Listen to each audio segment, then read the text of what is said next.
Voila! Not decided which camera to go. It has been changing all the time.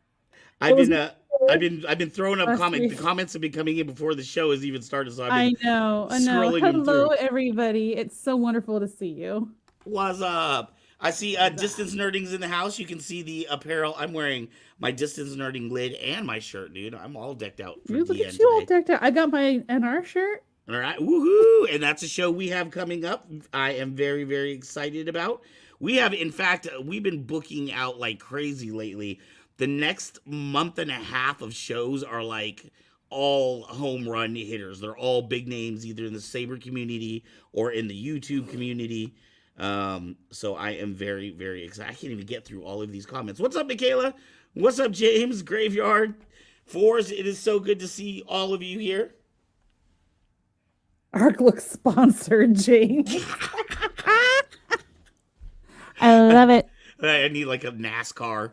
I'll start putting DN like logos on my car. Yes. So, hello, Michaela. Hello, James. Hello, Forrest.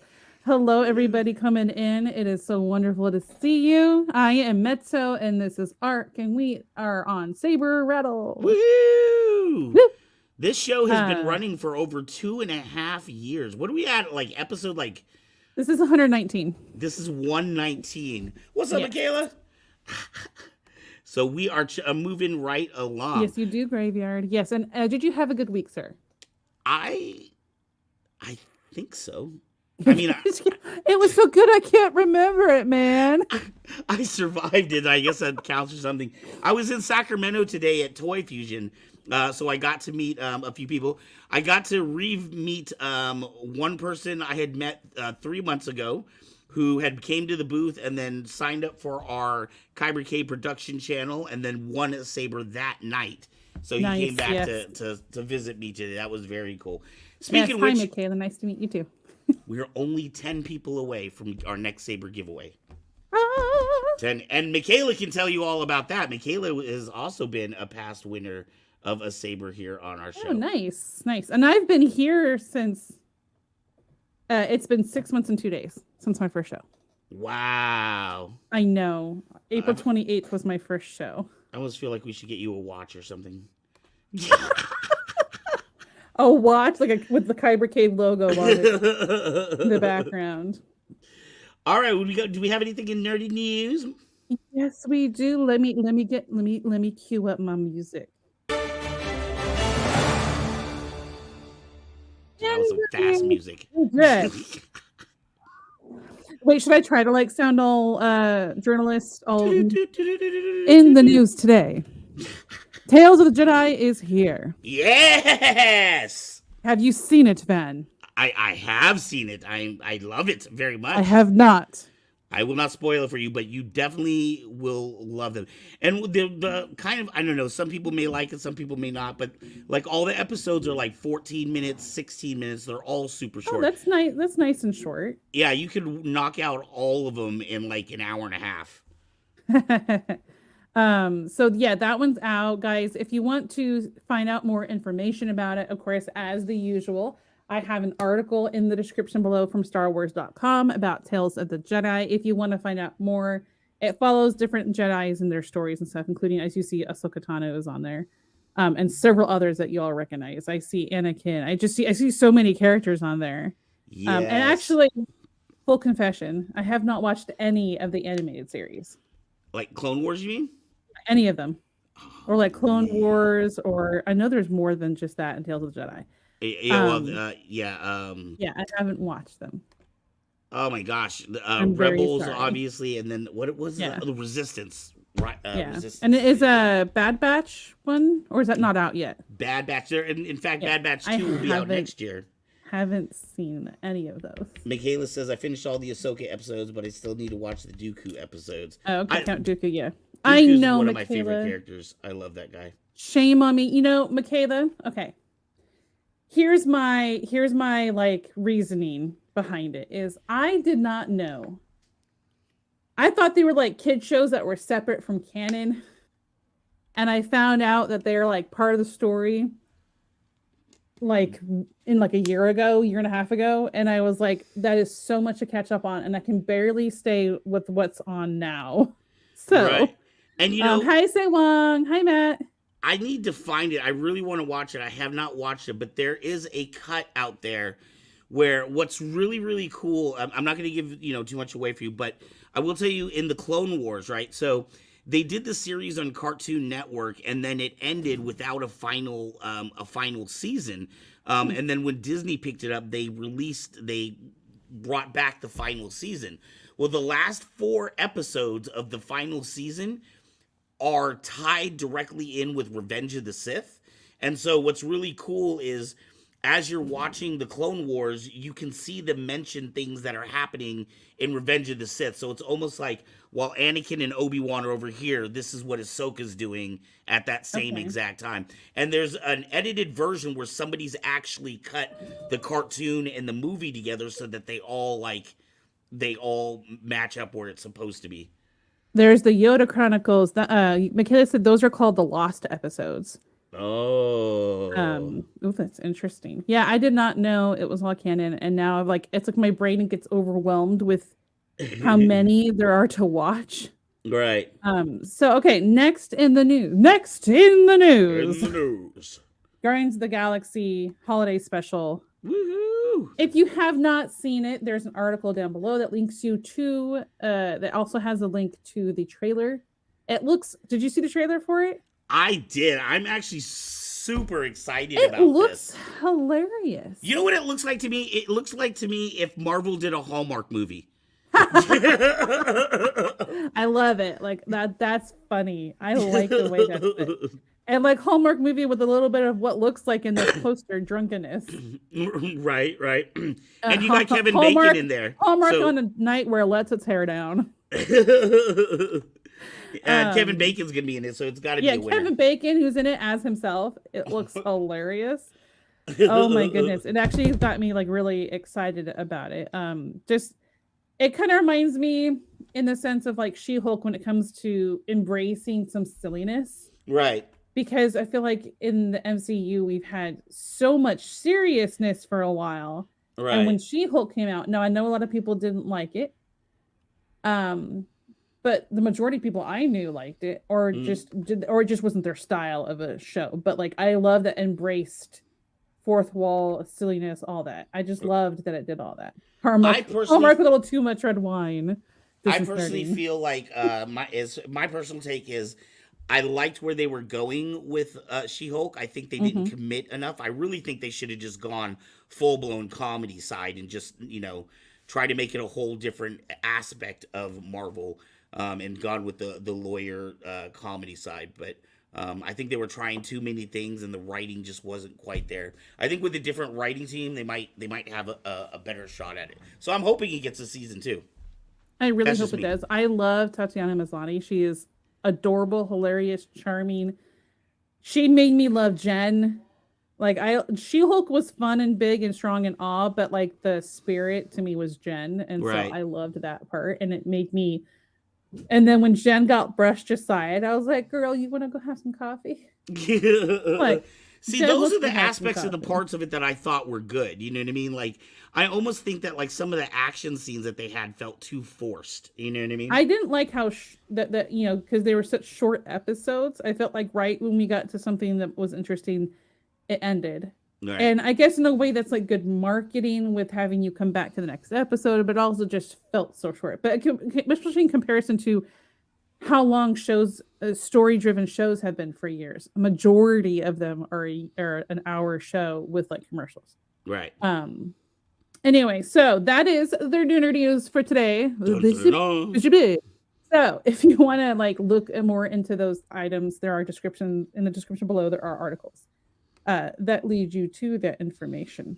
I hate that 8 episodes equals a season nowadays. I know, like Matt, like I think like when I first watched Supernatural, there's 20 something episodes a season. It's like woohoo, but then now it's like 8 episodes. That's all you get. Well, I think it's just arbitrary now. Like I think a season is just however many episodes they want to make. It could be how much it it could would be cost. 6. And Michaela says she's not a Marvel fan. She's more DC girl. The only Marvel content she liked was Miss Marvel. 24 episodes is too much fluff. Yeah, so like, why not in between, like a 15? DC Right. has a new head of creative. Yeah, they get James Gunn and Peter Safran. I'm not sure if I said his name correctly, but they're the ones that are leading DC. I'm And just it's no very longer DCEU. I heard it's DCU. right, They right, changed the abbreviation. right. They're trying to hit the Anyway, reset button. yeah, maybe 18 like Daredevil Graveyard. Exactly. Like that's a nice number that feels like quite a bit more than 8, but not like overdone or in the 20s. Right. So next on our show, guys, we always have our flow of the show to I can't Blah blah speak blah. tonight. Blah blah I blah. haven't even I don't even have my drink in my hand like I did last week. Oh my god, Um that was funny, borderline scary. no, Yeah. why is scary? Because I am an adult, I can drink a glass. All right. So James Kaiser, our producer James Kaiser, brings a flow of the show for us every week. So thank you so much. Michaela says there are a lot of great DC shows. I haven't seen any of the DC shows. Titans. I'm a I fan know of it's a little. Titans. I know that's also a little sad. I have not seen any of the DC shows. I can barely keep up with TV shows. I'm a mom of 2 kids. They're not the Ubi. Drunkman says the best one. I love you, Ubi. That is a good friend of mine from my streaming days. So I've known him for what, 4 years now?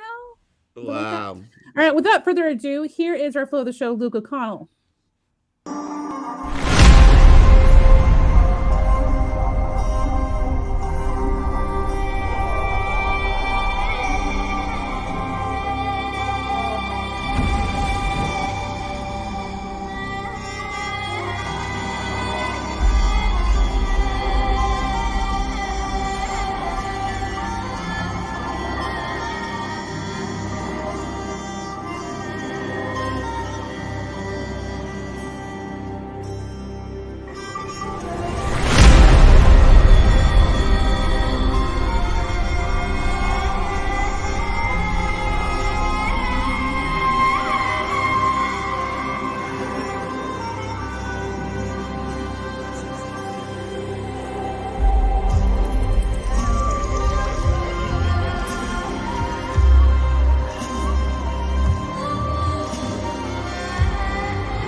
Woohoo! Oh my goodness. Dude, okay, I don't know why, but I literally like jumped when that dog came in. Like the dog gave me a jump scare.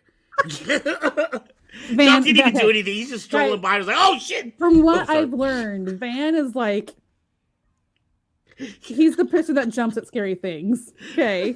And like I just want to watch something. We live close to each other, so I'm like, I want to watch something scary with him and then just film his reactions and then just clip those together Oh in my one god. video for Kyber Cave. When we do the scary group game together or whatever, I'm a little worried about that one. Ooh, Ubi. He said fire tastes like cinnamon. Wait, that's a fireball. Like, was it is that fireball whiskey? Is it a whiskey? Yes. I've got Well, a big, it's huge whiskey thing of or Jameson in the back. I just know I got really, really sick from Fireball. I won't ever drink that stuff again. I That's don't like that think I've cinnamon actually ever drink. had it. Yeah, Ugh. it's a hot cinnamon drink. Ah. Oh my goodness. Thank you, James Kaiser, so much for bringing that to us. If you want more information, down description is the link to Luke O'Connell's videos. One that's like that extended version of that one. Titans Renewed Mezzo. I got 3 kids make it happens. At this time, I am not going to go further into why I cannot watch all the shows that I want to watch. Especially after Life- you traumatize one of your children by having our show on. Yeah, right. Yeah. So, funny story. Friday night is our After Dark show. Yes, and as we always say, it's 18 plus because language and the topics can be very adult oriented. And one night, After Dark was playing right here on my computer, and I forgot that it was here playing. And my son comes to start playing on my computer. And the topic was not at all kid friendly that he was listening to.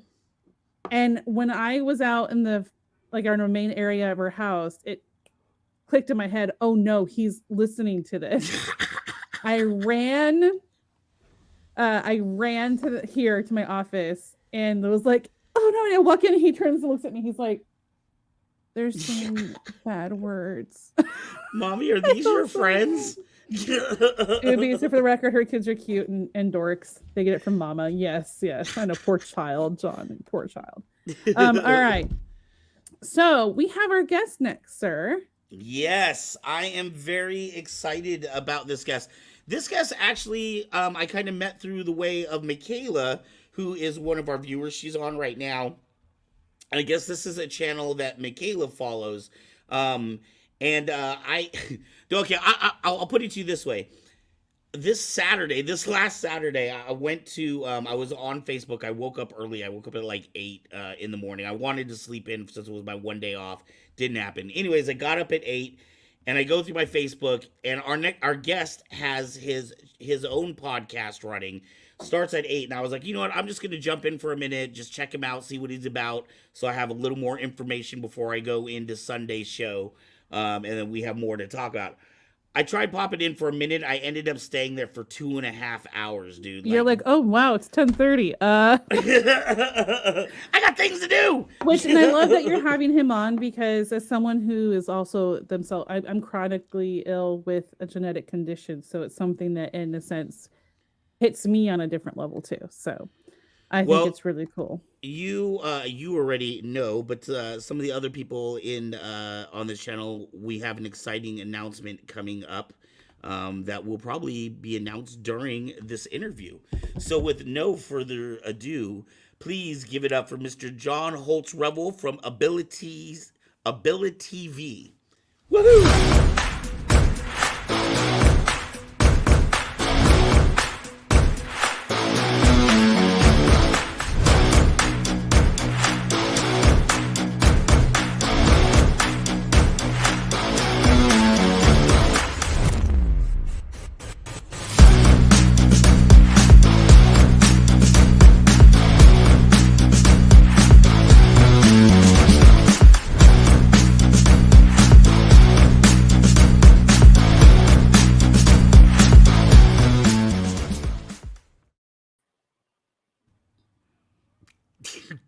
John, hello?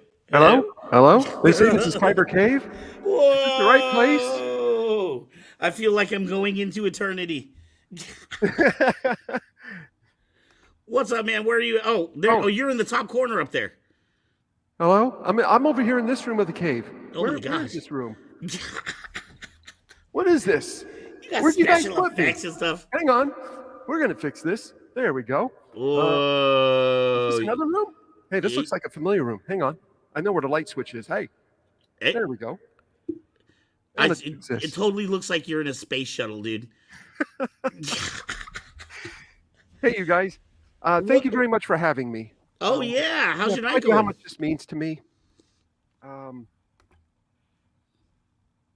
turned on my mic. There we go. I met Michaela through her mom, Becky Cash here. And she's running for House District 25. And basically, after hearing the story of her family and everything, basically, we've been going through a lot of the same stuff. And then hearing the story from other people, the young lady that hosts a show with you here, what she was explaining and stuff. I've been for 14 years now broadcasting a disability awareness movement as a voluntary effort to bring a community together. Right. That focuses primarily on physical, invisible, visible, mental health, all of that stuff. Hey, you guys, what's up? We got Forza saying hello. We got, hang on. We got Bat Mike tuning in. He's so late. Where were you, Bat Mike? Oh, man, I tell you, great group you got here. And I can't tell you how awesome it is, though, to watch your show and see this from this side of it, too. I apologize about the inception there where you were in the There, I forgot to switch the camera view over. Like, oh, wait a minute. Oh, yeah, that would help. I'm streaming to my broadcast simultaneously on Facebook, so that I get a record of this for myself. Woohoo! Well, you know, John, I don't even. This is a really weird one for me because I feel like there's so much I want to talk to you about that I just don't even know where to begin. Like I said, I wasn't BSing. I was absolutely mesmerized Saturday morning because usually when I'm flipping through my Facebook and I see somebody's broadcast, I'll watch it for 1 or 2 minutes. Especially if it's a friend or somebody I'd like to support, maybe I'll watch it for 10 or 15 minutes. Exactly. I know what you mean. You just had me hooked for an entire 2.5 hours, and you were simply telling stories about your life and the way that you grew up. You have some incredible stories, and the way you're able to be inspirational through what you deal with. First off, maybe it would help some people, if it's not too much to tell people what you personally deal with. As far as physical challenges or no, that's no problem at all. That's no problem at all. In 1995, I became physically disabled with a work accident that injured my left SI joint. For 12 years, I was misdiagnosed. For 5 months, I got to see the workman's comp doctors. Of course, they want to push you through the system and say it's this, whatever is the easiest thing to point at. right. And basically, now I live in permanent chronic severe pain of level 8 out of 10. 8 is the lowest it goes. It's taken me decades to get to where I can focus, to where I can even talk to people at this level. So as you're sitting in the chair right now, you're experiencing a lot of pain. Yes, every moment of my day is at some point between 0 to 10, and 10 is the max. And if it stays there for too long, I pass out from the pain. Oh my God. I can't drive a car anymore, even with hand controls and stuff. I am 100% dependent on a wheelchair to get me around safely. I'm not paralyzed. Okay. I never try to make anyone believe or think I'm otherwise. Right. I still have full functionality in my legs and stuff. I feel every movement though, breathing, coughing, sneezing, laughing, you name it. Everything you take for granted, I feel all of that through my left SI joint. And if it gets too bad. What is an SI joint? An SI joint, let me use my little friend over here. I got a little friend here. Hello, meet my friend. Yeah, we go way back. Let me turn him around. Jack Skellington's brother. The SI joint is this joint where your large hip plate connects to this part right here of your lower back right here. So that little tiny joint on each side, we got 2 of them. And this supports, as you can see, all of the weight of your torso on these 2 small joints. Right. These little joints work as shock absorbers to allow you to twist, to allow you to bend, to allow you to do things without fracturing parts of the plate off of there. They don't move very much, but that little bit of movement allows us to do a lot of the bendy stuff that we do, we take for granted. Mm-hmm. I get to feel everything because what happened when I was injured, if you can imagine the corner of one of those nice, beautiful granite concrete tombstones. Yeah. I worked at a cemetery. Before you say it, no, I didn't plant people. This was not a person that came from there. I was part of the landscape crew. We kept the place looking beautiful. We were part of the eternal beauty part of it. The union crew planted people. I was pushing a heavy piece of upright equipment. It tipped and yanked me into the corner of this stone of there. And I hit just the point of this thing, hit right where the SI joint was. Oh, my God. And unfortunately, the nerves that are damaged are on the front side of me. And in order for them to get to those nerves, I would have to be wide awake. They can't give me any medicine for anesthesia or stabilization. They would have to debowel me, remove all of the stuff in the way, then start poking at nerves to see which one is, or nerves, what nerves are the problem. And then either zap them or cut them. So that way I stop feeling pain. Oh my God. Unfortunately, you can't get it from the back or the side. As you can see, you got this big plate in the way. Right. So while you're alive, if you're dealing with this sort of problem, there is nothing that medical science can do. Oh my goodness.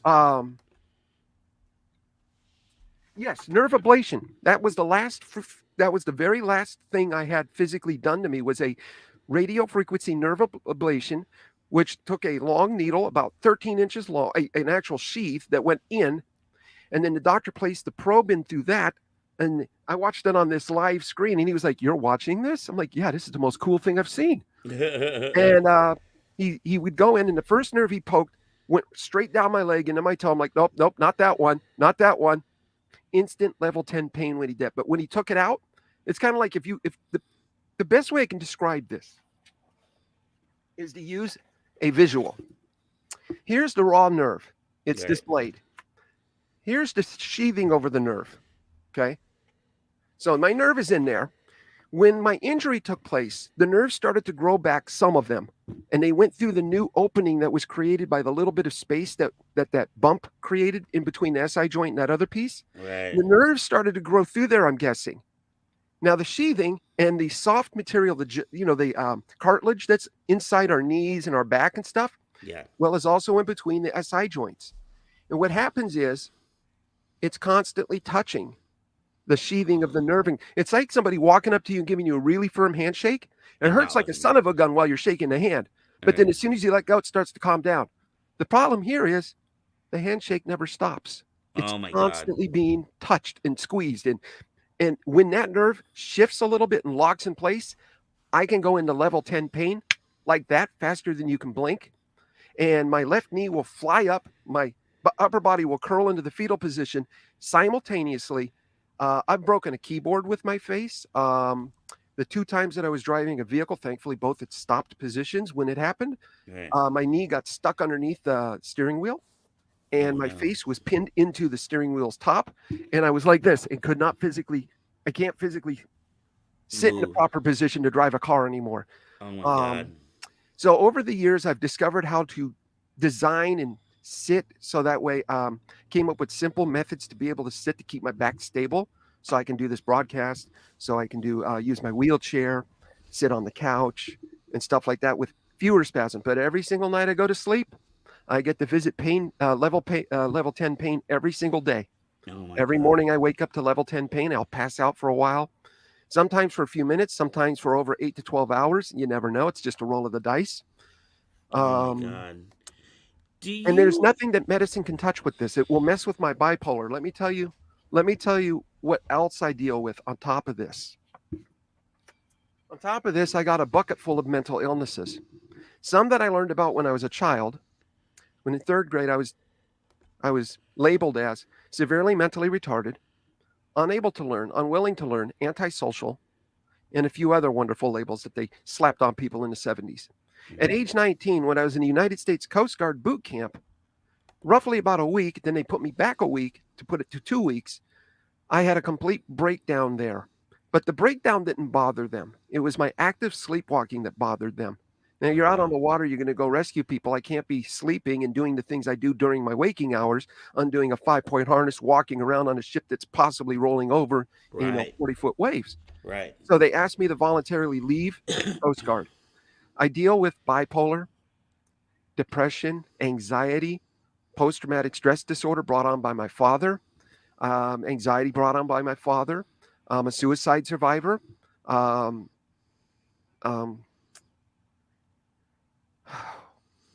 Yeah, autism, when I was listening to you on Saturday, I was absolutely struck by you were talking about your childhood and the things that you were going through in your childhood.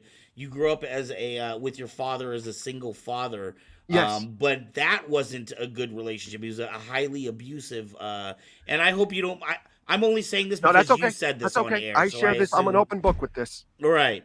You spoke about having a highly abusive father to the point where he would hold you over the railing as a child, and he would throw me over the railing. He would literally throw me, and I would have to grab him or the railing and try not to fall onto the stairs below. He would literally throw me. And this gentleman was a former police officer. Correct. So because of that, the neighbors never really said anything or no, reported they did say stuff. They called the police every day. Oh. They called them every single time he did something. Police came out. He said, I'm a prior police officer. My son has a very hyperactive personality. He's got an overactive imagination. He goes and runs and jumps off of the balcony. And when he mentions that he's a police officer or was one, instantly that bonding happens. Right. And they just take his side of it, no matter how many witnesses there are. Right. Okay. I tried to basically, I told counselors, I told everybody about the thing. And he told me what happens in our family stays in our family. Right. But the situation But the situation was such. The situation was such that everybody in the neighborhood could practically hear him wailing on me with this belt. I mean, Right. I would go outside and the kids are like, "Are you okay?" Parents be like, "You come over here. You need food. You need." I had to start earning money when I was 5 years old because he had a severe gambling problem. Gambling problem. And You what he talk did about to my that. little brother, I'm sorry. I'm sorry. I called him a liar from the moment he first told me this story. My brother, as an infant, we're going to use this little guy here as the infant, okay? How many of you have children? How many of you know how often infants roll around in the bed? They're only 2 days old. How much do they roll over like this? They They don't. don't. They don't move. They don't move unless you move them, okay? They might lift their head.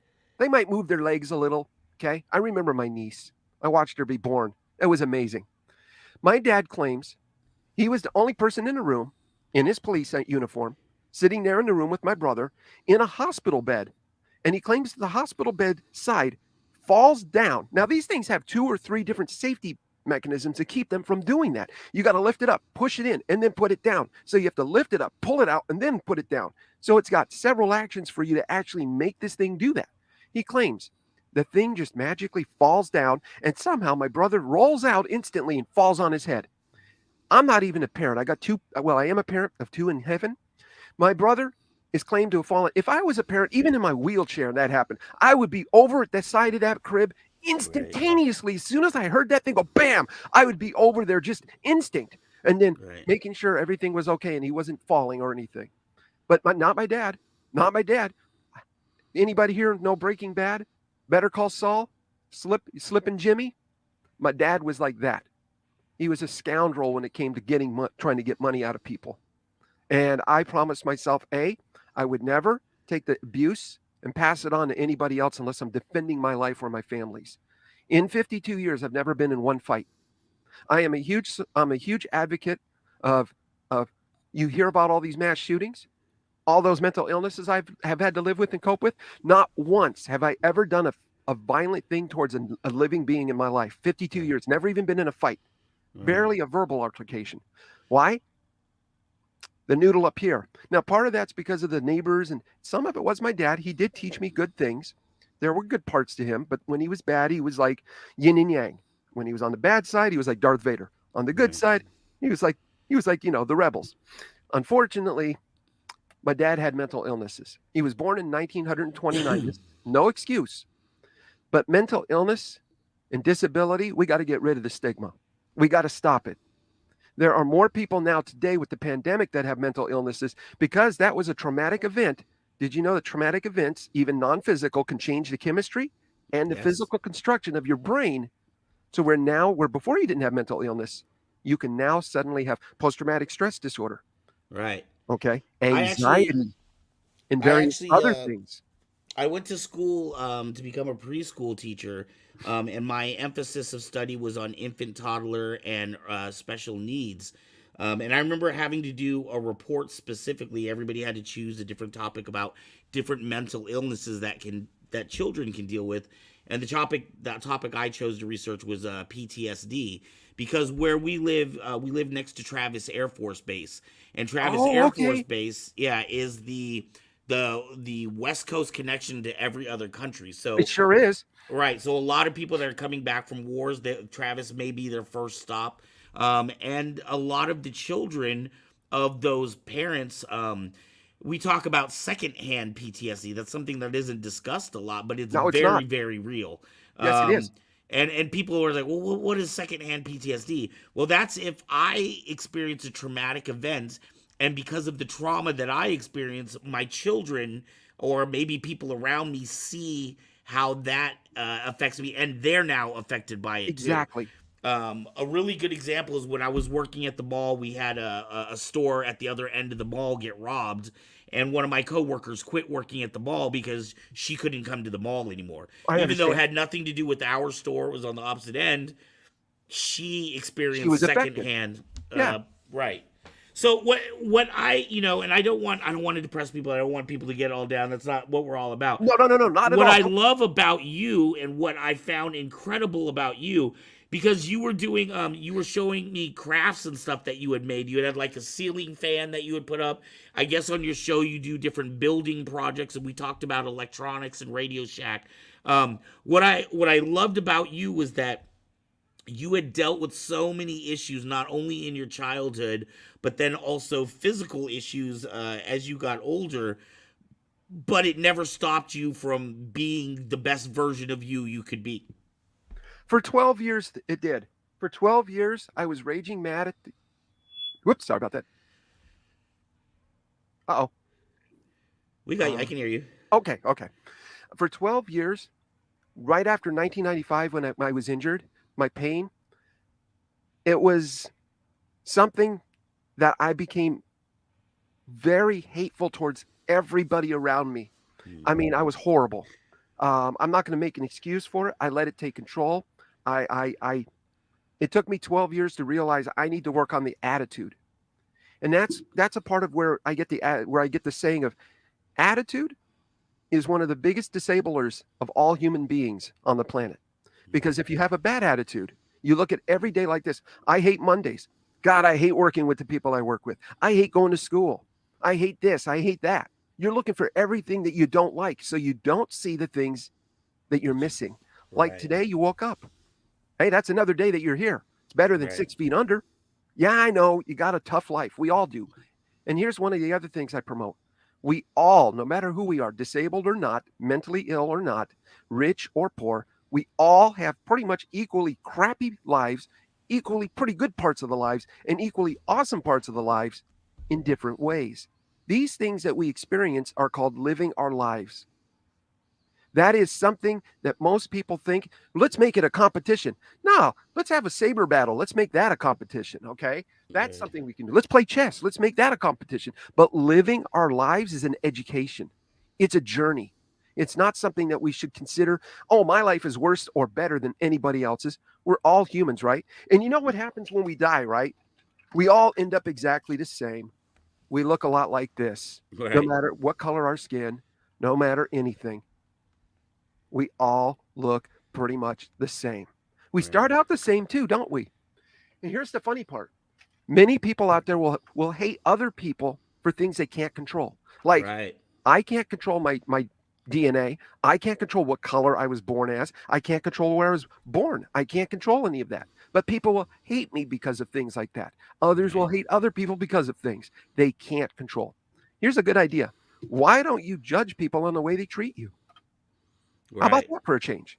If they treat you good, okay, they treat you like you would like to be treated first. How about you do the same to them? Right.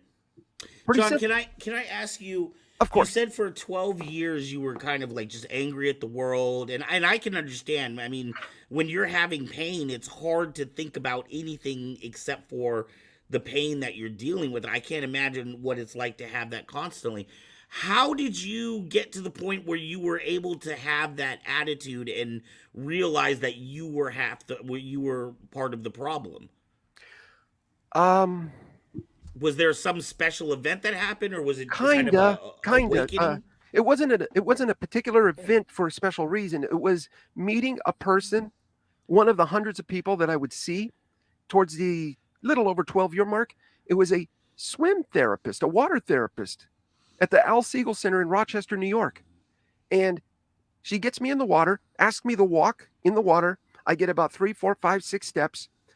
I curl up. I'm in pain, level 10 pain. She fishes me out of the water. And after I calm down and everything's, an hour later or so, I'm able to talk again. Um, and she goes, I think I know what we're dealing with, but I need you to come back 4 or 5 times more, maybe 6. I said, I don't care if I come back 6 times a day. I Right. don't, I'm willing to do what's needed to be done. I'd already seen Western and Eastern philosophy medicine doctors. I mean, I was mental health doctors. I mean, everybody that I could go to, every suggestion that doctors made, I went and chased down everything I could. There's no Right. way I was going to try to give up on myself.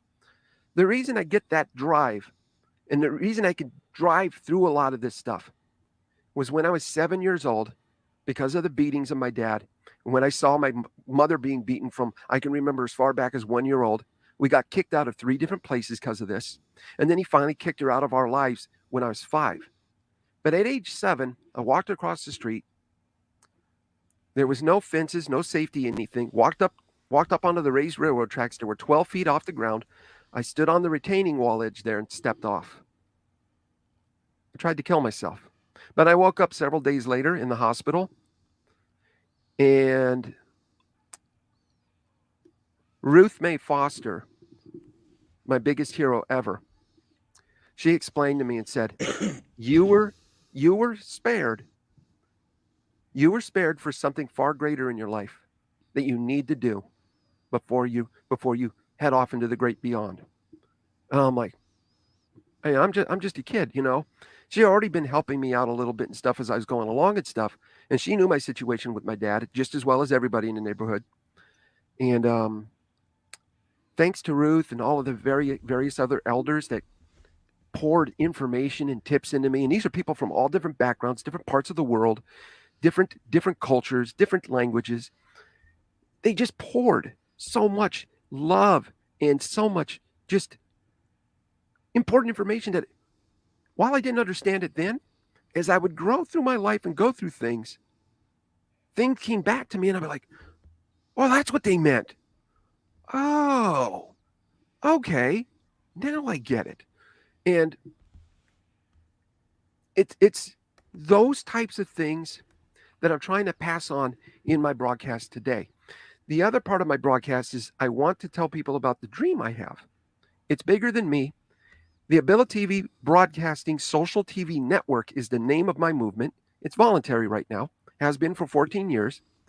I don't accept donations. I don't take any sort of outside support for it. I support it on my own little bit of money that I get from my disability check. My SSDI check goes to bills, and I take a small part to pay for, hang on. I pay for all of the stuff that, those projects I do and stuff. I review things for a company called Lowe's. So I buy a lot of stuff from Goodwill, and I try to wait till things go on sale, and I try to make sure that I'm going to save up for something if I really want it. This thing right here took me over 2 years to save up for. Okay. Most of the stuff that's in my studio, like this tape deck here, is original to the era that it was first made. Same thing with my amplifier. Right. Same thing with many of the speakers that are around me. So what you see in my studio here is pretty much stuff that I pieced together to turn into a sound booth, broadcast booth, that works exactly like a teeny tiny little sound stage that you would see like in a big, huge production. Now, taking that thing, what I'm trying to do is let people know I'm trying to become the world's first all 100% disabled production company, to where people that want to be in any part of the production industry, writing, producing, managing, whatever it is that makes a production happen, I want to be there to provide people at first with voluntary positions using household equipment like web cameras, Right. okay, household computers and stuff, things like that, instead of really expensive gear. And we build a miniature soundstage in like a 5,000 square foot area and start doing shows from that, start doing series, movies, whatever they want to do, camera people, sound people, lighting, props, everything. And I want to make it so that every person there is a person with disabilities doing these things, from actors to everything else. Right. And I want to make this thing so that it lives on after I pass away. Doesn't have to have my name. I'm not looking for fame, money, or anything. I'm doing this all free and voluntary, trying to get this to work. Once we build a community and once we get enough people built up, I will turn to the community and ask them permission. Is it time to go nonprofit and become an organization? If so, go ahead and put your votes in. The reason I want to do it that way is because money has never been an issue that I focus on. Money to me is just what it is. It's another product that we own. People are what I focus on. Right. And I want to prove to people it can happen to where you could put people first. And a project like that sounds absolutely fantastic. I think we are in the right time period and era. When you look at movies like Black Panther, when you look at movies like oh my god, what was the Asian movie that was really popular? Um, oh my goodness, I can't even think of it right now. It was about Singapore, I think.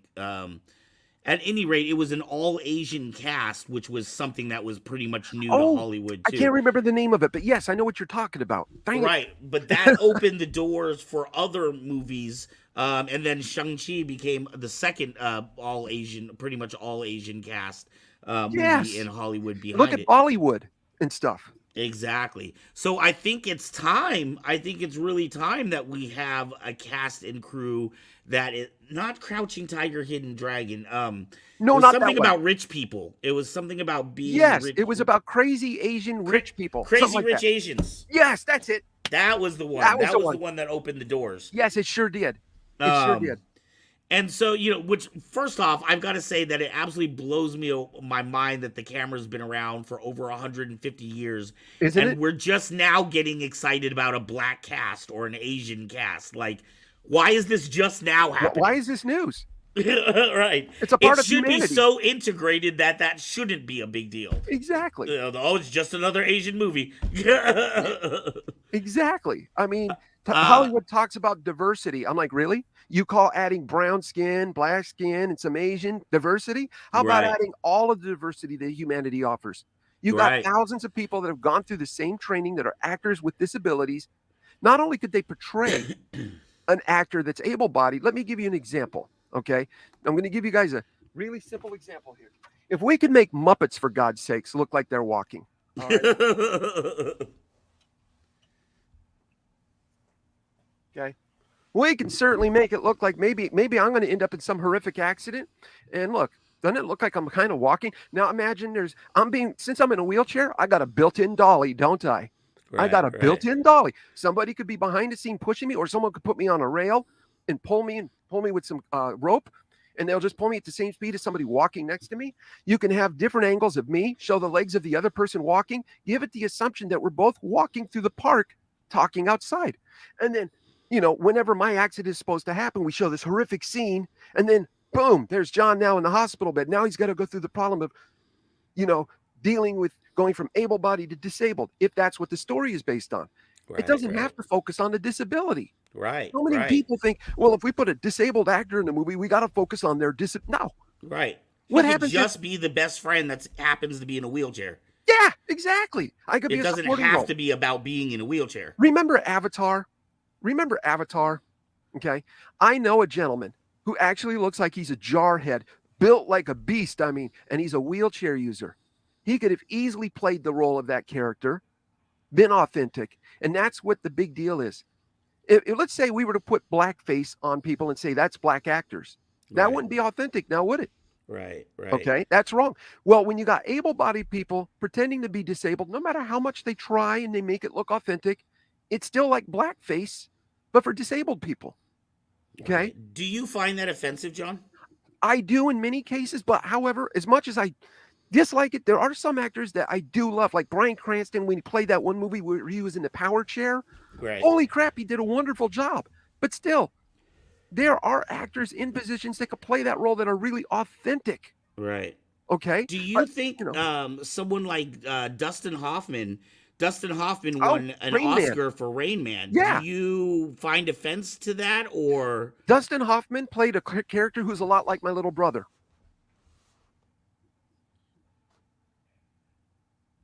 Oh, did we lose your audio? Oh, I don't know. No, we got you guys.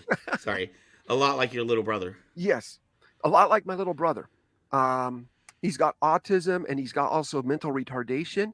Right. That makes him very much like what Rain Man was.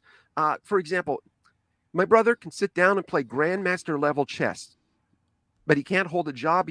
And he can play sports. He could throw a football 50, 60 yards, perfectly spiral. And that kid has an arm like a cannon. He could play basketball, but put him on a team and he falls apart. He doesn't communicate well with people. We had talked about how your brother didn't understand the concept of money. Yes. Right. And how my dad, yeah. Yeah, and I know plenty of kids like that. I mean, just ultra wicked intelligent in certain areas of your life, but can't hold a conversation to save their life. Or, you might think that this person is like an Albert Einstein when you see him in this aspect of their life, and then you're like, man, but they can't even fix themselves a bowl of cereal or dress Exactly. themselves properly. Or Exactly. now, let me ask you how you feel about this. I feel this is kind of similar. We had on one of our past shows, we had a comic book artist named Age Scott, and he's a black comic book artist, and we were talking about how it was kind of sad, but it took a white man bringing Black Panther before the black story could be told by black people. Do you feel that that's a similar thing with like Dustin Hoffman I mean, he is not a person with that disability, but maybe because he is a famous known person, he can shed some light on this subject that other people may not have even looked at if Dustin Hoffman wasn't in the role. Well, exactly. Like Sean Penn in. Sorry. That was a great movie too. What was that movie? I Am Sam. Yes. Yes. That was a fantastic I actually movie. show these types of movies on my broadcast on Twitch. Oh, wow. I push copyright. I actually went to apply for copyright use. Mm-hmm. And I went to I contacted several different copyright houses that had these movies. And I asked them, can I show these movies publicly? And when I explained that I do this online, I explained that it's pretty much like me being in person. I keep my picture on the screen. There's a title. There's links that go to places. I put them in the chat. They said, since it's online, we can't allow it.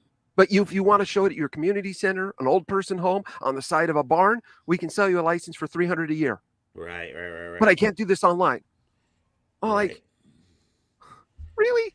Right. It has to do with do it distribution. Legit. Yeah. Unfortunately.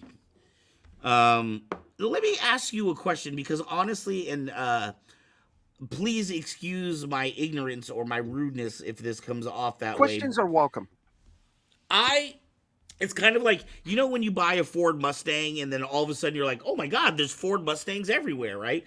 Sometimes as human beings, we don't notice things until we're put in the situation to notice them, right? So in that way, and this is where I was saying, please forgive me if this comes off as rude, I think maybe I haven't noticed how many people with disabilities might be shown in popular cinema.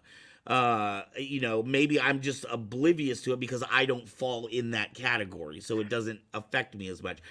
What would you say? I mean, do you feel like people with disabilities are underrepresented in Hollywood? I mean, obviously it feels that way because you're talking about building a film production company for this, so you must have some feeling that there's underrepresentation. Yes. Let's say there's, in like last 10 years, there's 50,000 jobs. And they open up. Out of those 50,000 jobs, maybe only 1,000 jobs have roles for people with disabilities in them. And then out of those 1,000 jobs, people that come in with disabilities that are wonderful actors, actresses, with all the credentials, they went to the same schools, paid the same dues, are in the same guilds. They go and try to get an audition. Here's what they will hear. Well, you see, we've canceled that role. We're not going to be casting that role. But the whole movie's based around that character and their disability. Or they'll get told, yeah, we're deciding we're just going to not have that character. They'll get told so many different excuses that are so weak and pathetic. And they end up without jobs. And then the movie gets made with the director's favorite pick of an able-bodied person, And I understand. People get to know each other in the biz and they want their favorite person that they want to push into stardom. I get that. But you got such a small pool of people that have talents that are in this disabled group that can perform just as well, if not better. Right. But you don't want to give them a chance. Why? Well, here's one of the excuses. Well, I don't think a person, that's in a wheelchair can sit for 16 or 18 hours a day. That's what they do. What do you think I do all day anyway? It's like sitting is a full-time job and it's a lot harder than it looks. Right. Pressure sores, circulation, you got to worry about all that stuff. And you're telling me I can't sit 12 to 16 hours a day. I can't go long hours and stuff. Are you kidding me? My whole life has been a long hour for the last 20 some odd years with this pain. Right. I mean, just such lousy excuses just to simply sweep people under the rug and ignore them. Right. Right. And that's why, you know, when you were doing, I was, and again, I don't mean to sound rude or anything. It's just I come from obviously a different Honest lifestyle. questions can't be rude, in my But opinion. I remember talking to you, and I was like, okay, dude, I don't want this to sound rude, but how were you fixing a ceiling fan? You know, obviously being a Like wheelchair this. bound person. Hang on. See that bar right here? Right. Uh, I use things around me so that way I can support. I got my crutches. I'll put them on super tall. My mhm. girlfriend and her son will hold me. And then when we take the picture, I always make sure to not include those parts. So people are looking at me like, what? How's that possible? Because I like messing with people. Right. Well, I I don't think get it's. very long to stand up there, though. And I pay for that dearly when I do stand. Uh-huh. Um, and I have to pay attention to where my pain is at all times.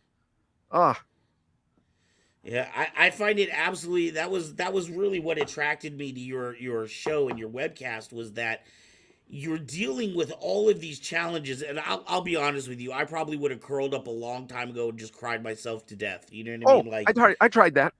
to me, it's truly inspirational. You showed some parts that you were building on your wheelchair.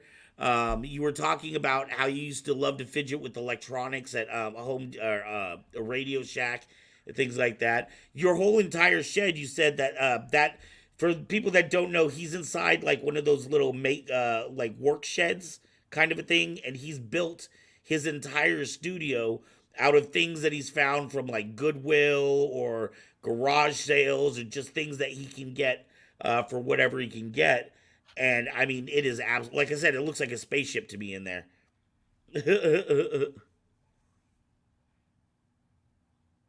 I feel like you're queuing something up. Uh oh. Dead air is the bane of every talk Yes, it show. is. But check it out what I got on my sign. Oh, hey, look at that. Woohoo. We're not even that fancy. Yeah, I think you're absolutely inspirational and amazing. And in fact, I want to announce, if it's okay right now, I want to announce to everybody that you actually, you and I have been in discussions to bring you over to Kyber Cave and for us to do a show together. Actually, listening to your DJing earlier, there's another show I want to talk to you about. I'm about to eat up all your time and just turn you into just a show producer, dude. Um, but we are going to be doing a weekly talk show about pain and disabilities on Kyber Cave. The Yes. reason why I was very attracted to this, and this is something I had told Marissa, I used to do spoken word poetry. I was on stage for 10 years. I've hosted shows, I've hosted television shows. And I remember Oh, my mentor told me once that the one thing I didn't have the ability to do was to write about myself. I could write stories about everybody else and what I saw and what I observed, but I could not get on stage and talk about the problems that I was having. And 2 years ago, when the pandemic occurred, I started having anxiety attacks, and this had never happened to me before. I mean, I'm damn near 50 years old, you know what I mean? And I'm just now starting to have these issues come on later in life. And it would be one thing if I grew up with something and okay, this is just who I am and I know how to deal with it. I have coping mechanisms. But this came on late in life and I didn't know what was going on. I mean, I had an anxiety my first anxiety attack I remember was so bad I woke up out of my sleep gasping for air and I ran outside and started stripping off my clothes. I must have looked crazy. I started stripping off my clothes, and this is in November. This was the day before Thanksgiving, so this is like cold in November because I felt like I needed to get out of my own body. If I could have ripped my own skin off, I would have to have gotten because I just felt trapped inside my own body, and I had never experienced that before. I really think the pandemic messed with a lot of people. And a lot of people, I yes, think, are suffering and don't want to talk about it because they feel like they're the only person that's dealing with this issue. exactly. That's why it was important to me, and I also know, especially within our community, well, in our community, we consider ourselves the nerd community. But I know that there's a lot of nerds that grew up and they felt isolated, and they were attracted to things like Star Wars or video games or Marvel because they couldn't go out with friends. Maybe they had a disability. Maybe they just didn't have friends that lived around them. Maybe they were weird or different. I feel all like the above. Yeah, all of the above. There's so many of us that fall in that category that I just want to start talking about it. I just want to start being real and let people know that, hey, just You're not alone. Yeah, just because you see me laughing and joking on a Sunday night and having a good time, Exactly. doesn't mean that later that night, Sunday night, that I'm not, going out of my brain and feeling like I'm going crazy. Exactly. So I am very excited. We were gonna talk to Mezzo. When I was talking to Mezzo about this, I was like, "Oh, me and John are gonna do a new show." She's like, "When you start?" And I was like, "I don't know. We may start this week." She's like, "Dude, slow down. I need to build graphics." And I was like, "Okay. I just Give want to me get a some really." second, Van. Jeez. I was like, "Okay, maybe we can wait a week." But I want to strike while the iron's hot, dude. I envision on our show, yes. Oh my goodness. When I had a wheelchair for a short time, because I've had a few surgeries, like that kind of moment happened a few times. I was like, crap. I envision us talking every week, choosing maybe one topic each week, whether it's depression, anxiety, physical disabilities, maybe even things that are specific to what people are dealing with, and having a chance to talk to the audience and let us know what they're dealing with. And just being a place once a week where people can come talk about what they're dealing with and know that there are other people that deal with either the same thing or very similar things. So that is going to be the new, Kyber Cave and all the new shows. That will be one of our new shows coming out. Look for that hopefully in about another week and a half or so after we can build up some graphics and stuff and come up with a name for the show. Definitely. Hey, what do you ask the audience to help us with the name? Yes. Yes, definitely. Kyber Cave and all these shows are awesome. Thanks, Fours, especially since Fours is part of it. Watch out for the Kyber Cave Facebook page. We'll post a poll on what you'd like our show's name to be. That'll be cool. That'll work. That'll be good. Yes, so that will be on our Kyber Cave Facebook. I'm just thinking, we've got the Facebook page, we've got the YouTube page, we got so many pages right now. But I am very, very excited about that, and I actually want to talk to you. I've had another show in mind, and listening to the music that you were doing at the top of the show got me thinking. So I think you and I, buddy, it's gonna be me and you, man. I felt so stupid. I didn't realize you guys could hear me over there. Oh my God. Dude, for the first 10 minutes, we're me and Marissa are waving, trying to get your attention. I'm so. I was also like this. It was trying to wave, but I was also like, yeah, I like it. Oh my God! I didn't realize that you guys were gonna.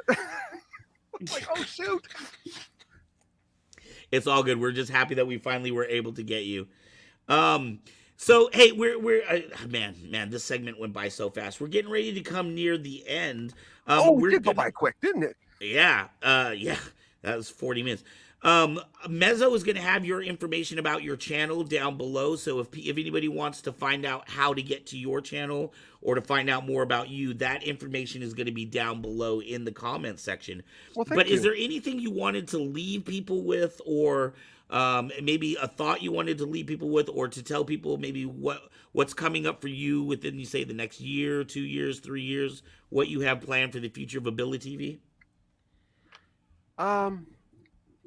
As far as that goes, I'm hoping to team up with Becky Cash behind the scenes, as far as being like an advisor on healthcare and education, and various things about gun laws and things like that, because I've got pretty good ideas that I think should be shared, because I grew up with a police officer, or a dad that was a police. He taught me all of the safety things about guns, and he taught me about the safety is from 4 years old all the way up through my 18th year. And I think education is definitely key, teaching kids using Nerf guns as analogs. Mental illness doesn't cause people to go out and do mass shootings. I can promise pretty much 95 to 98% of mental illness only affects people with it, okay, and those closest to them. It can seemingly cause what seem to be violent situations when somebody approaches the person with with the mental illness and tries to touch them or get too close, and they kind of freak out and pull away. Maybe they move quickly and accidentally bump the person, and they take that the wrong way. Unfortunately, most people with mental illnesses have violence committed against them by people without mental illness because they don't understand. And so I want to tell people, in all of the years with all of my different mental illnesses, okay, no matter how angry I got at an individual when I would lose my temper, I always stopped myself in an instant and I told them, get away from me, move away from me, because I'm about to unleash a lot of hurt. And they would get away and I would get rid of that anger on an object, like something I owned or something I can easily get replaced, like a broken window. I can replace that. I'll pay for that. I can't pay for a dead person. Okay. Every time that I've lost my cool, I've never taken it out on a living creature, only objects. And immediately after that, I apologize for getting into that mode. But usually it's something that was brought on. Like, for example, for those listening, what would you do if you're in a little area like what I'm in here where there's no windows? Somebody takes all your stuff that's in the house, puts it in the garage, okay? And you're going through a bit of a troubling time right now anyway. You come out and you see all your stuff. It's not broken or anything. It's just piled up neatly. You're like, what's going on? Well, I put all your stuff out here. Would you get a little upset with somebody touching your stuff without letting you know that they were going to do that? Right. Well, I got angry. Okay. And I took it out on a door I ended up replacing 2 days later. You know, I make choices. In order to go and do a mass shooting, you first have to get the weapons, the ammo. You have to plan out your strategic, where you're going to go, who you're going to first attack, and all of that stuff. You have to know the layout. This is a lot of planning. Mental illness is not really about planning. It's more spontaneous stuff that happens. And even for people with various forms of schizophrenia and stuff, very rarely do these psychotic illnesses like my bipolar or schizophrenia really cause us to do harm against other people. The biggest danger is self-harm. Okay. The biggest danger is self-harm. We might do something that we're not really, like, for example, depression could still look like somebody laughing and having a great time, but inside they feel dead to the world. They don't feel anything, but they're out there looking good in front of their family and friends. Okay. Robin Williams is a great example. Mania is just as bad. And some people go, oh, well, you're manic. That must feel really good. Well, for a few minutes it does. But here's a good way to describe it. Pretend there's a concert. Pretend there's a concert we're all going to go to. We're going to go see this Star Wars musical remix dance concert. We're all excited about it. Okay? So we all go there. It lasts for 2 hours. You all leave. I'm still there rocking out for another 2 weeks, like it's still going on. Okay? That's dangerous. Okay? I'm not sleeping. I'm not eating. I'm just going at it full tilt. Right. You know, the best thing I could tell anybody is we're not alone in the various things we struggle with. We just struggle with different things. So we feel like no one else will understand us. Right. So when we talk about it openly and honestly with no stigma, we find out we connect much more deeply. Kind of like what we've done, my friend. Right. Exactly. I absolutely love what you're doing there, and I want to bring that that sense of joy and that sense of peace, and frankly, that sense of accomplishment.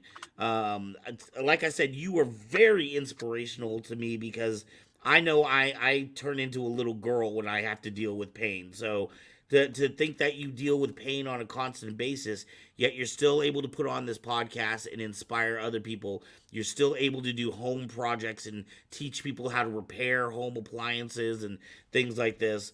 It just is absolutely blows my mind. I'm in awe.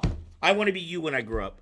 I want to just show you guys a real quick little something. Yeah. Just really quick. It's just an image on my Instagram here.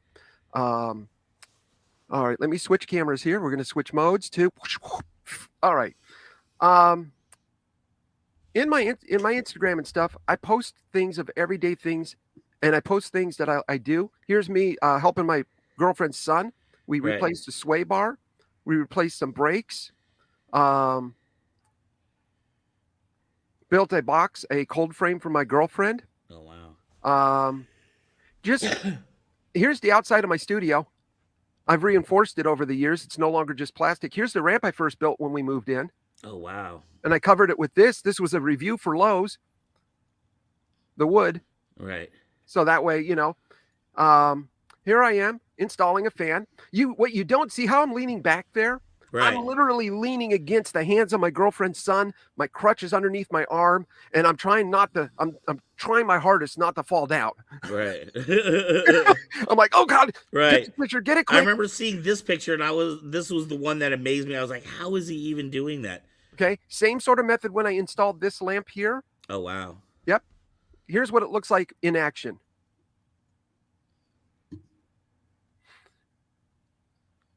That's beautiful. And it looks like it's something out of Star Wars or something. Yeah. I'm like, when they sent that to me, I'm like, whoa. That's like some modern art right there. It's yeah, exactly. So basically I adapt. I look at things in the perspective, like everything I have to do now, I have to come up with a different way of doing it. I've been like that my whole life though. I've been like that. Take a look at this thing here. I built this. This is a hand cycle. I built this from a weight bench, tractor seat, and spare parts for about $1,400. Wow. At retail prices.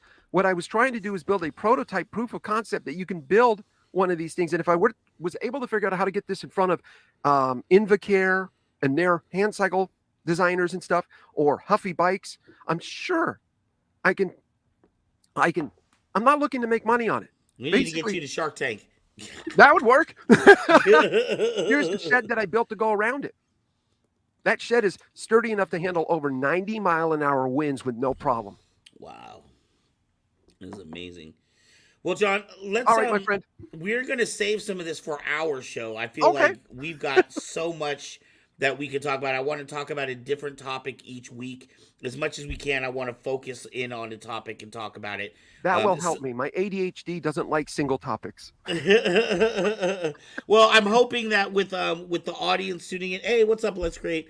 With the audience tuning in, they can be part of it as part of this adventure and this journey as well. Tell us about some of the things that they deal with, and maybe we can all come together with some solutions and some peace of mind. Definitely. Alrighty, my friend. John, I want to thank you so much for being with us. I want to thank you for your show that you've been producing for the last 14 years. Make sure to get over there. As I said, all the information is going to be down below. You can click the link and get over to AbiliTV. Check out more of what John is doing. But also look for John soon here on Kyber Cave Productions. He and I will be doing a show together. I think we talked about Wednesday nights. I think you said your girlfriend worked on Wednesday nights, so that was yes, she usually does. Yeah. So I think that's when it's going to be. But you will have more details coming very soon. So don't forget this face. He is the newest producer at Kyber Cave, and we are going to be excited to have you, John. Well, thank you. I'm excited to be here. Woohoo! All right, John, we're going to let you go for tonight, and I will catch up with you soon. Thank you so much.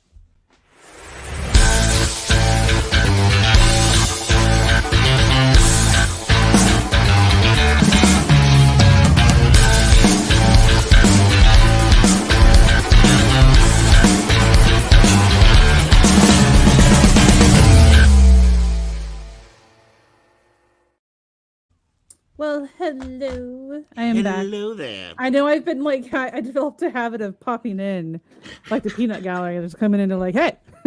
That's okay. That's okay. You don't scare me. It's just dogs and people with fire. I get apparently. I'm glad I don't scare you. I've like never thought that maybe I did.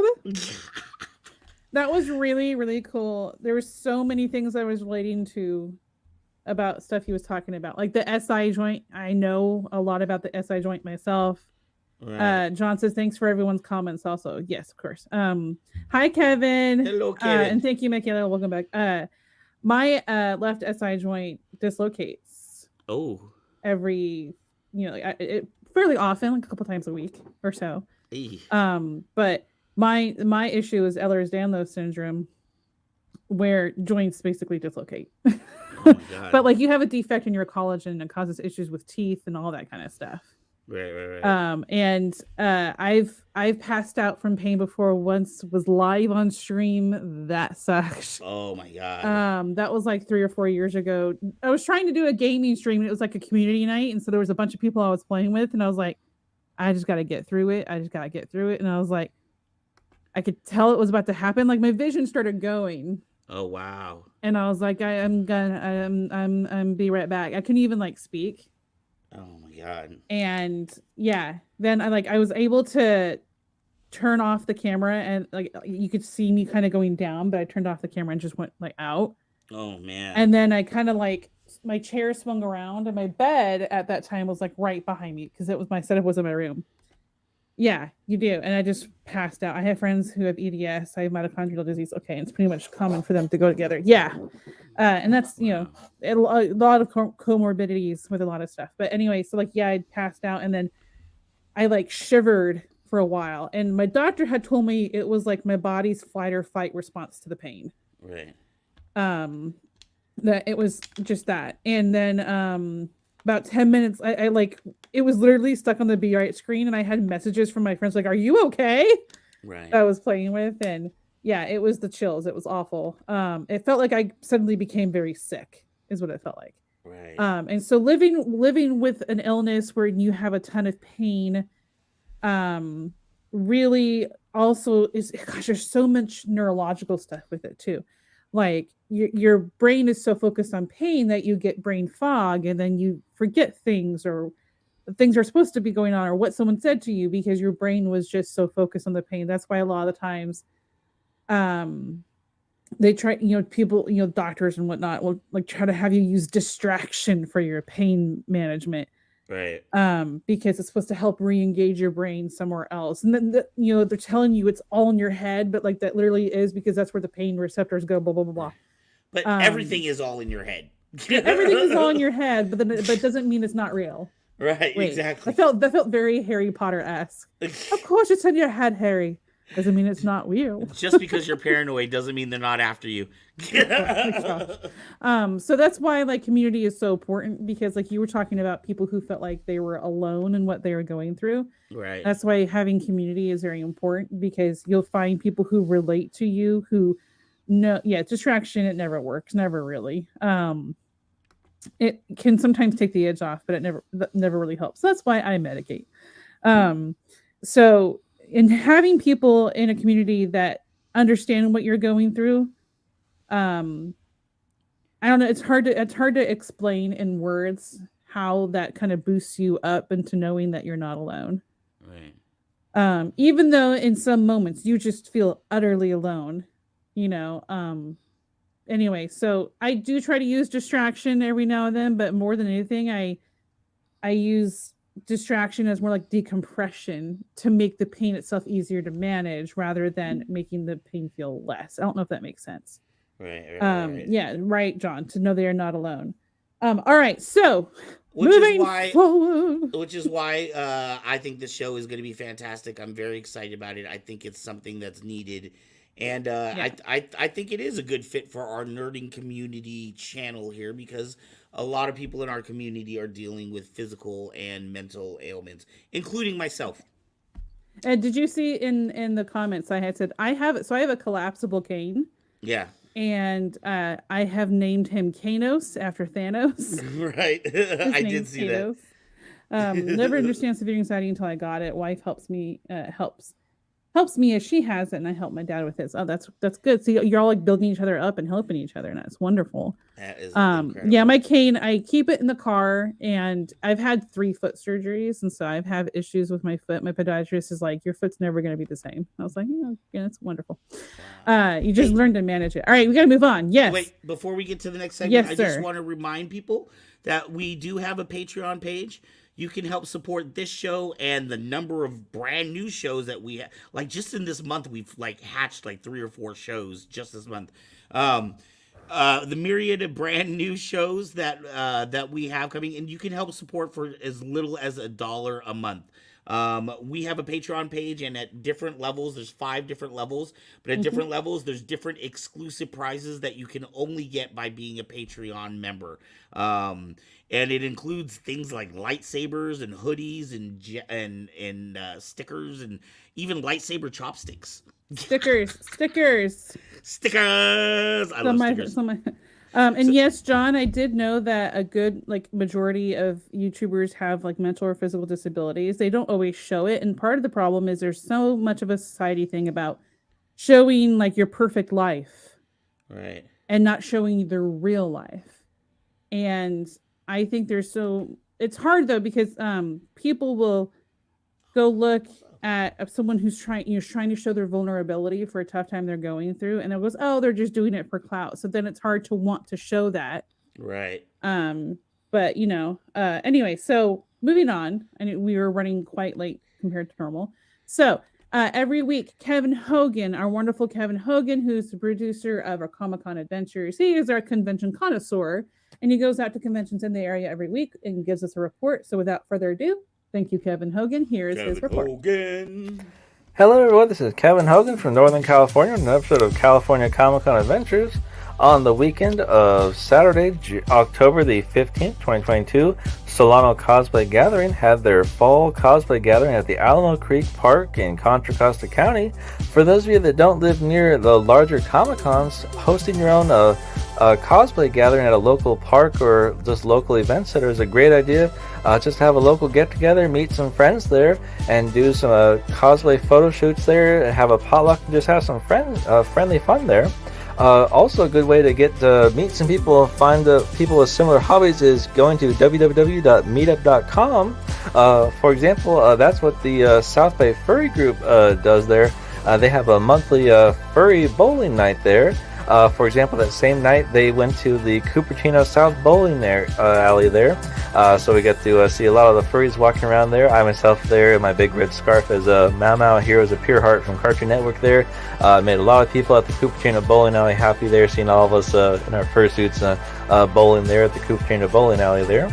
And also on the weekend of October the 15th, Ohana Comic-Con visited Manteca, and then Ohana Comic-Con visited Livermore on October the 16th. Ohana Comic-Con, as you know, travels to a different city every weekend up and down the state of California there. We get to see all sorts of very creative cosplayers there from all over the state there. And they have lots of cool vendors there showing off all sorts of different art they're making there, different sports memorabilia, all sorts of cool souvenirs there. Ohana Comic-Con even went as far north as Eureka on October the 22nd to the 23rd. Got to see even more cooler cosplayers up there with all the cool creative people there. So it's really cool to see all the different people come out there. If they come to a city near you, definitely recommend checking them out there. And our friends over at Sinister Creature Con on October the 22nd visited the Scottish Rite Center in Sacramento there. So we got to see some guest celebrities from our favorite spooky movies from over the year there, and lots of fun monsters and creatures come out there, walk around there and show off their cool surprises at their cosplay condos there. So that was really exciting there. And the folks that put on the SAC Anime also hosted their smaller event at Roseville Comic-Con on Sunday, October the 23rd there at the Roebling Center there. There is just usually an admission about $10 there, so the Roseville Comic-Con is a fun event there. Get to see local friends there, lots of cool souvenirs going on there. And later that same evening, a lot of people headed over to Lodi to see the Zombie Walk and Halloween Fair. So we got to see lots of people dancing the Thriller there, lots of zombies and cool creatures walking into the downtown area of Lodi. That was very festive there. It was an awesome time there. And the weekend of October the 22nd through the 23rd was unfortunately the last weekend of the Northern California Renaissance Fair in Hollister. So we won't be seeing that many more pirates, lords, or ladies walking around the South Bay of California, unfortunately, anymore there. However, there are lots more events to look forward to. For example, Ohana Comic-Con will be visiting the Madera area there, so that'll be fun to look forward to. And also, the Berkeley Adult School is going to be hosting a Comic-Con on for example, November the 5th there. And also, there's the Salinas Toy Show on the weekend of November the 5th through the 6th there. So that'll be fun to look forward to there. Well, thanks for watching. I hope you guys enjoyed the picks, and look forward to seeing you at the next Comic Con.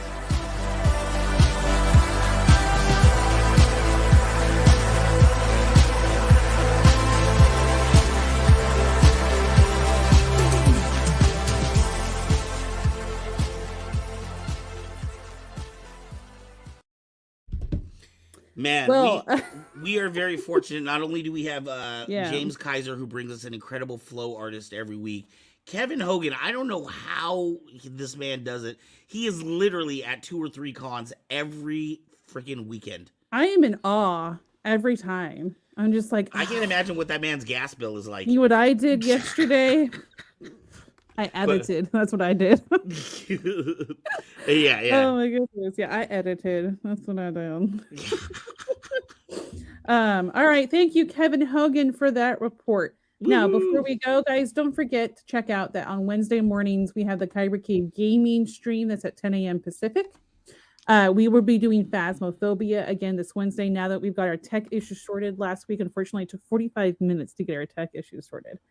So we were like streaming for 45 minutes with my sound not working. Oh no. Figured it out. It was actually the game that was the problem because it crashed on its own, and then when you started it, it worked. I was like, oh, okay. Yeah. And then Friday nights at 8 p.m. Pacific is our After Dark show, which is recommended 18 plus, where our hosts go over heavy and light topics and discuss it usually civilly. We have a little fun with each other, right? And you get Mezzo, who randomly pops in every now and then going, please, man. And yes. And Forrest is saying the plus The Last of Us 6 episode. Yes, I was watching tomorrow. episode 5 a little bit today when I was getting ready. I don't get to. I hate that I don't get to watch YouTube channels. The Ghost broke the game. Yeah, really, Michaela's how it felt. I don't get to watch YouTube shows like the moment they come out. Right. So what I do is I go in and just say save to watch later, and then I hit play on my list, and I go through when I can. And if you guys want to help this channel as well, and you John. can't necessarily do it with the dollar donation every month, Mm-hmm. we would love if you watch some of our past channels. Even Yes. just going back, I mean, not channels, our past episodes. Going back and watching our past episodes, or I know Forrest is doing editing right now while he's got us on a different screen. You could be playing this show or any of our other shows, and that helps us with our view time. We have to have a certain amount of view time every month before we can be recognized by YouTube. So we are well on our way. We're only 10 people away from the next Saber giveaway. So make sure to tell all your friends to like, subscribe. And then when we hit the 50 mark every show, that Sunday show, we do a giveaway. All you got to do is leave a comment. You could just say hi. Yeah, exactly. And for those like my beard, I don't care what you say. You're entered in the drawing. and for those who are wondering, Forrest down here in our comments, that's the gentleman in our latest commercial. Oh yes, because that we boosted care on Facebook because we care. Mezzo here has moments where she sees something and she goes, I'm going to do something with that. And I went and did something with that. John, pick me. Yeah, that was Forrest. Forrest is awesome. He is like an editing machine. Okay. I have sat with him for a few StreamYard meetings to teach him a couple little things about editing. And then he just starts like, ooh, ow, send this elbow. He just starts like kicking out, his editing. And I'm really impressed when I'm watching it and doing, that's stuff that I didn't learn how to do for a long while. Right. I am he has claimed me his Premiere mommy. And I call him my son. Wait. Forrest, if I'm your Premiere mommy, am I Aubrey's KCP mother-in-law? Oh my gosh. This is just getting out of hand. It's getting convoluted. Hey, really quickly, I know we're running late. I do want to say, I want to give a special thanks and shout out to you, Mezzo. Oh, gosh. And also to, like I said, this last month, we've been growing tremendously. It's like a fire has been lit. And we've added so many crew members. We've added Graveyard to our team. We've added Forrest is doing shows now. Aubrey is doing shows with Forrest, plus she has her own shows coming out. And she was on with me with gaming.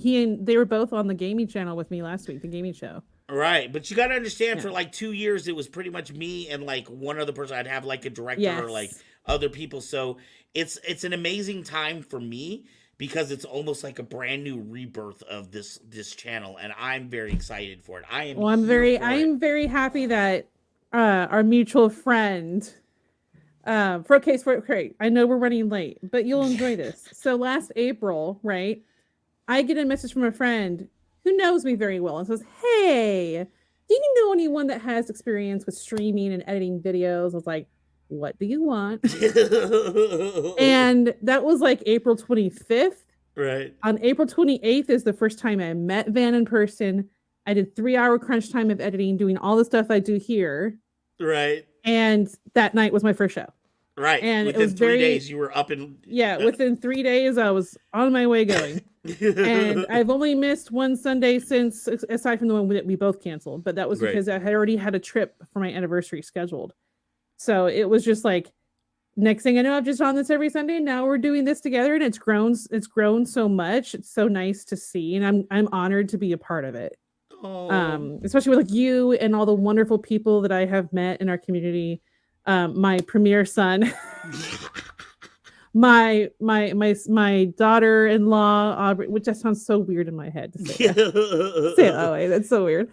Okay, so guys, don't forget to check out our other shows and Patreon. You can support us for as little as $1 a month. But even if you can't do that, watching it means a lot to me already as it is. I appreciate every single one of you guys watching us. That's sacrificing time, which means something to someone, you know? Right. So thank you so much. There are other places you can be tonight, but you choose to be here with us. And I also want to say too, for some people, because I have some people comment and say things like, "Oh man, I work Sunday nights. I can't." You don't have to watch this. You could watch this Thursday night. You could watch this Tuesday night. That's the beautiful thing about YouTube. If you can't catch us live, you can catch the show at any time. So please go back and watch some of our past shows. We've had amazing guests. I'm actually surprised at some of the people we've actually had on this show. Oh, and going to have. While we have, yes, very nice to see you. I'm glad. While we have so many people online. In next week we have Rob from Genesis Custom Sabers, but the week after that is going to be a huge show. You need to tell all your friends. You need to make sure they are here. If you are familiar with the YouTube channel New Rockstars, we have Tommy Bechtold from New Rockstars. I'm so excited. We have Tommy Bechtold from New Rockstars. Will be on this show. We will be interviewing him. He'll be where Mezzo is sitting right now.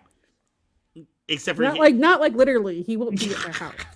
So just the box. It's not like he's gonna be at our house. StreamYarding with us from in New York, I think area. Ooh, and you know what? I wonder if he got his birthday present yet. I don't know. We sent it to his mom's house. Week. Right. I'll message him and see if he knows if it's arrived or not. Yeah. But yeah, Tommy, I've had some contact with him, not a ton. In general, like over the time being involved at New Rockstars as a moderator. So he's a fun guy, loves the Buffalo Bills. He's always there to have a good time, and he knows his stuff. He's very fun. Yes. He's on if you guys want to catch him on New Rockstars, he's on their live stream almost every weekday, the break room, which streams at 3 p.m. Pacific, for an hour. All right, so without further ado, since we're running late, we will close out our evening show with Talk of the Town, which are always Star Wars related in some aspect. The Talk of the Town, I have strict rules for myself on the TikToks. Mm. They can't just be Star Wars related. They have to be like original content. I'm not going to take someone who plays a clip of the movie, right, just to put it on TikTok. That's just not.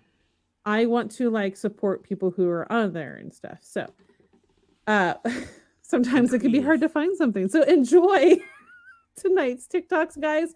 And all right, we'll thank see you so much Wednesday. for being with us. We love you all, and we will see you very soon on a different very nice. On a different thank show. you, John, for coming on the show, especially as well. And thank you, Michaela, for coming back. I'm glad you're here. Michaela says she's just posting clips. It's so boring. Yeah, it is. It's just not fun. All right, guys. Okay, I'm done talking. Shut up, Etzo. Okay, good night. Bye.